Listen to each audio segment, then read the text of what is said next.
Bonn, the villain of this year's UN climate talks has been Donald Trump. As many expected, instead coal took center stage. The fortnight-long conference in Bonn was expected to be dominated by the US president's withdrawal from the Paris Climate Accord, but talks focused instead on weaning the world's dependence on coal. The conference culminated in 20 countries, including New Zealand, the UK and Canada, creating a new Powering Past Coal alliance, which promises to build no more coal power plants and phase out traditional ones by 2030.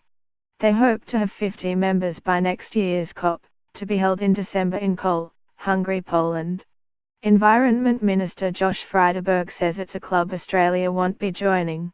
However, environmental groups say the new alliance sends a loud and clear message to Mr. Trump and other heavy fossil fuel users that the world is moving on. You cannot combat alcoholism with more alcohol, as we cannot combat climate change with more coal, World Wildlife Fund's global climate head Manuel Pulver-Vidal told reporters in Bonn on Friday. Climate justice advocate Mohammed Ado, from Christian Aid, part of the Climate Action Network, said it was clear if there was to be any hope of achieving the 1.5-degree limit on warming, coal must be phased out quickly. There also needs to be more support to help developing countries switch to clean energy, he said. It can't be right for the rich world to actually phase out coal and leave the developing world to be on the coal track, he told reporters. The critical thing that is missing in helping to incentivize the countries is actually finance. Fiji chaired the meeting and took the opportunity to plead with the world for change.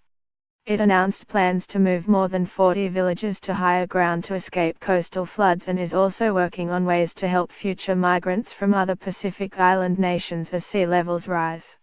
Pacific Island leaders are also calling for a moratorium on new coal developments, with many pointedly mentioning Australian governmental support for the massive Adai mine in Queensland.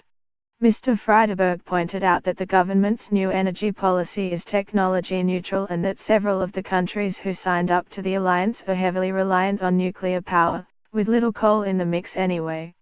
The issue of coal power and exports has been raised with Australia during negotiations, but nor were those technical discussions the place it would be. As for the Americans, they caused a small kerfuffle with their only official side event, hosted by Mr. Trump's special advisor David Banks, used to promote coal, gas and nuclear power. Singing protesters staged a walkout, hundreds gathered outside the room to chant slogans, and the panel was heckled by the second iteration of the audience. Inside negotiations, the US delegation, depending on who you talk to, was either effectively neutral or up to its usual blocking ways, but it certainly did blow up the talks.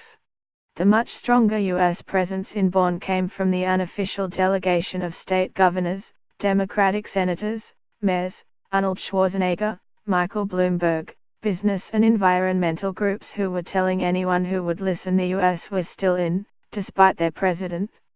AAP